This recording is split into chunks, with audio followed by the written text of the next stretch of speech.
Hello दोस्तों, आज फिर हम आप लोगों के बीच 733 से क्वेश्चन रेगुलर करते हैं। और मेरे चैनल को आप लाइक कीजिए, शेयर कीजिए, कमेंट कीजिए, क्या कीजिए। और बहुत बहुत शुक्रिया आप लोग जो भी देखते हैं। ठीक है, चलिए हम लोग आगे बात करते हैं 733 क्वेश्चन से। तो पहला क्वेश्चन है आज का 733।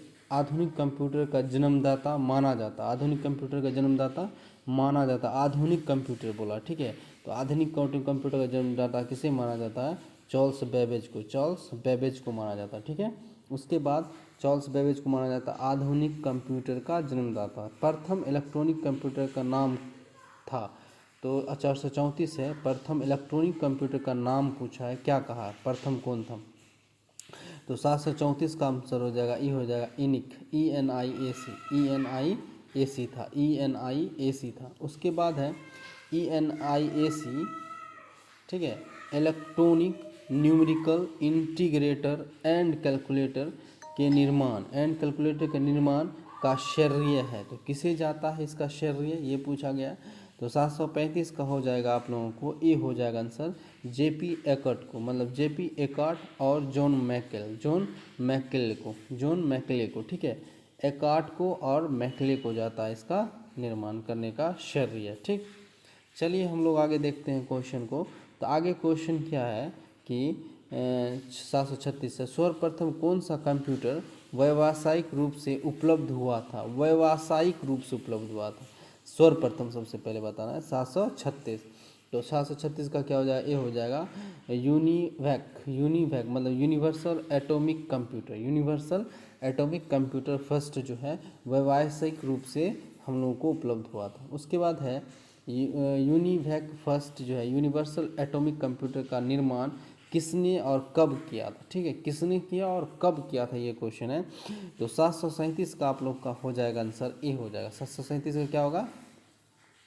737 का ए हो जाएगा 1951 में। 1951 में किया गया था मैकले और एकर्ट के द्वारा। मैकले और एकर्ट के द्वारा ही किया गया था, मैकले और एकर्ट के द्वारा। कंप्यूटर का क्वेश्चन और बहुत ही हमको लग रहा है बहुत ही अच्छा क्वेश्चन है ये कंप्यूटर का। आप लोग बस ध्यान रखें और मेरे चैनल को लाइक कीजिए, शेयर कीजिए आप लोग। चलिए अगला है कि कंप्यूटर के विकास को कितनी पीढ़ियों में विभक्त किया जा सकता है? तो कंप्यूटर के विकास को कितनी पीढ़ियों में बोला विभक्त किया जा सकता है, जनरेशन जिसको कहा जाता है। तो 738 का हो जाएगा आप लोगों को सी, 5 पीढ़ियों में। कितने पीढ़ियों में? 5 पीढ़ियों में किया जाता है। 739 है कंप्यूटर के प्रथम पीढ़ी की में प्रयोग किया गया था। तो कंप्यूटर के प्रथम पीढ़ी की में प्रयोग किया गया था, क्या किया गया था? Vacuum tube, transistor, integrated circuit, large scale integration. तो 739 का हो जाएगा, ये हो जाएगा निर्वात ट्यूब, मतलब वैक्यूम ट्यूब्स का प्रयोग किया गया था।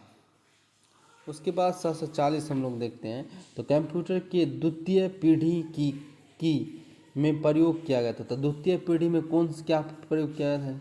वैक्यूम ट्यूब, ट्रांजिस्टर, इंटीग्रेटेड या लार्ज स्केल कौन किया गया था? 740 का आप लोगों को आंसर हो जाएगा बी, ट्रांजिस्टर किया गया था। उसके बाद 741 क्वेश्चन है कंप्यूटर की तृतीय पीढ़ी में कौन सा प्रयोग किया गया था? तो तृतीय की अगर बात करें 741 का, तृतीय पीढ़ी में कौन सा प्रयोग किया गया था, यह क्वेश्चन है, ठीक है। तो तृतीय पीढ़ी में क्या गया? IC का किया गया था, इंटीग्रेटेड सर्किट का किया गया था तृतीय में। कंप्यूटर के चतुर्थ पीढ़ी में प्रयोग किया गया था, चतुर्थ में क्या किया गया था? 742। 742 का हो जाएगा, डी हो जाएगा LSI, मतलब लार्ज स्केल इंटीग्रेशन किया गया था चतुर्थ में। सबका बारी बारी याद रखना कि प्रथम पीढ़ी के कंप्यूटर की भाषा थी। तो प्रथम पीढ़ी के कंप्यूटर की भाषा क्या थी? असेंबली लैंग्वेज, मशीन लैंग्वेज, या फिर हाई लैंग्वेज या आर्टिफिशियल लैंग्वेज था। तो 743 से क्या हो जाएगा? बी होगा मशीन लैंग्वेज से। क्या था? मशीन लैंग्वेज, याद रखिएगा क्या था आंसर? मशीन लैंग्वेज होगा। प्रथम पीढ़ी कंप्यूटर की भाषा थी। उसके बाद 744 है, द्वितीय पीढ़ी के कंप्यूटर की भाषा क्या थी? तो द्वितीय पीढ़ी के कंप्यूटर की भाषा आप लोग को बताना है। 744 का क्या होगा? ये हो जाएगा असेंबली लैंग्वेज। क्या होगा? असेंबली लैंग्वेज हो जाएगा। तो द्वितीय पीढ़ी के कंप्यूटर की भाषा क्या थी? असेंबली लैंग्वेज थी। उसके बाद हम लोग देखते हैं 745 नंबर क्वेश्चन है कि तृतीय पीढ़ी के कंप्यूटर की भाषा क्या थी? तो तृतीय पीढ़ी के कंप्यूटर की भाषा पूछा, असेंबली था, मशीन था, या फिर हाई लेवल लैंग्वेज था, आर्टिफिशियल लैंग्वेज था। तो 745 का आप लोग को हो जाएगा आंसर सी हो जाएगा, हाई लेवल लैंग्वेज था। हाई लेवल लैंग्वेज था। ये किस में था? तृतीय पीढ़ी में। तृतीय पीढ़ी में भाषा क्या था? हाई लेवल लैंग्वेज का प्रयोग किया गया था। उसके बाद चतुर्थ पीढ़ी में पीढ़ी के कंप्यूटर की विशेषता क्या थी? उसकी विशेषता बोला पंचम पीढ़ी के कंप्यूटर की विशेषता क्या थी, ये पूछा जा रहा है। ठीक है, 746 का क्या हो जाएगा आप लोग को? डी हो जाएगा, आर्टिफिशियल इंटेलिजेंस। क्या था? एआई जिसको हम लोग बोलते हैं, आर्टिफिशियल इंटेलिजेंस था। यही अभी पंचम पीढ़ी जो चल रहा है हम लोग का, यही आर्टिफिशियल इंटेलिजेंस एआई। ठीक है, उसके बाद है 747 नंबर, असेंबली लैंग्वेज का आविष्कार का श्रेय जाता है। तो असेंबली लैंग्वेज के आविष्कार का श्रेय किसे जाता है? 747 नंबर का आंसर आप लोगों को हो जाएगा, ए हो जाएगा, कैथलीन बोथ को। किसको जाता है? कैथलीन बोथ को जाता है। ठीक है, कैथलीन बोथ को। असेंबली लैंग्वेज का आविष्कार का श्रेय किसे जाता है? तो कैथलीन बोथ को जाता है। प्रथम पीढ़ी के कंप्यूटर की मेमोरी की क्षमता कितनी थी? प्रथम कंप्यूटर की मेमोरी की क्षमता कितनी थी? 1 KB, 100 KB, 1 MB, 100 MB। कितना था आप लोगों को बताना? 748। तो 748 क्या था? 1 KB था। कितना था? सिर्फ 1 KB था। सोचिए, प्रथम पीढ़ी के कंप्यूटर की मेमोरी की क्षमता क्या थी? 1 KB थी। उसके बाद है द्वितीय पीढ़ी के कंप्यूटर की मेमोरी की क्षमता कितनी थी? द्वितीय पीढ़ी के कंप्यूटर की मेमोरी की क्षमता कितनी थी? 749। बताना है आप लोग को। 1 KB, 100 KB, 1 MB, 100 MB। तो क्या हो जाएगा? 100 KB था। कितना था? 100 KB था। द्वितीय पीढ़ी के कंप्यूटर की मेमोरी की क्षमता कितनी थी? तो 100 KB था। उसके बाद 750 में तृतीय पीढ़ी के प्रमुख हाई लेवल लैंग्वेज थे। हाई लेवल लैंग्वेज क्या था? बेसिक था, कोबोल था, फोर्ट्रेन था, उपयुक्त सभी। तो तृतीय पीढ़ी के प्रमुख हाई लेवल लैंग्वेज से कौन थे? 750 का हो जाएगा डी, उपयुक्त सभी। मतलब बेसिक भी था, कोबेल भी था, उसके अंदर फोर्ट्रॉन भी था। ठीक है,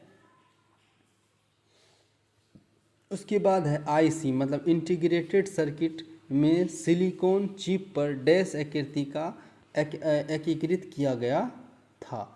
तो क्या, कौन सा सिलिकॉन का चिप पर एकीकृत किया गया था? तो 751 का क्या हो जाएगा? ये होगा ट्रांजिस्टर। कौन सा था? ट्रांजिस्टर को एकीकृत किया गया था। किस पीढ़ी के computer PC, personal computer, PC किसको बोला जाता है? पर्सनल कंप्यूटर के रूप में उपलब्ध हुआ। तो पर्सनल कंप्यूटर के रूप में उपलब्ध कौन हुआ था? ठीक है, तो 752 का क्या हो जाएगा? डी हो जाएगा, चतुर्थ पीढ़ी। कौन सा? चतुर्थ पीढ़ी था।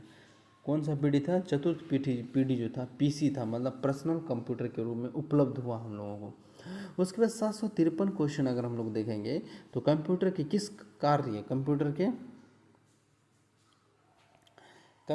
किस कार्य तथा सिद्धांतों के आधार पर 3 वर्गों में विभाजित किया जा सकता है। ठीक है, कंप्यूटर के कार्य के बारे में सिद्धांतों के आधार पर विभाजित किया जाता है तीन प्रकार का। ठीक है, तो चलिए देखते हैं वह कौन है। तो 753 का हो जाएगा आप लोग को, ये हो जाएगा।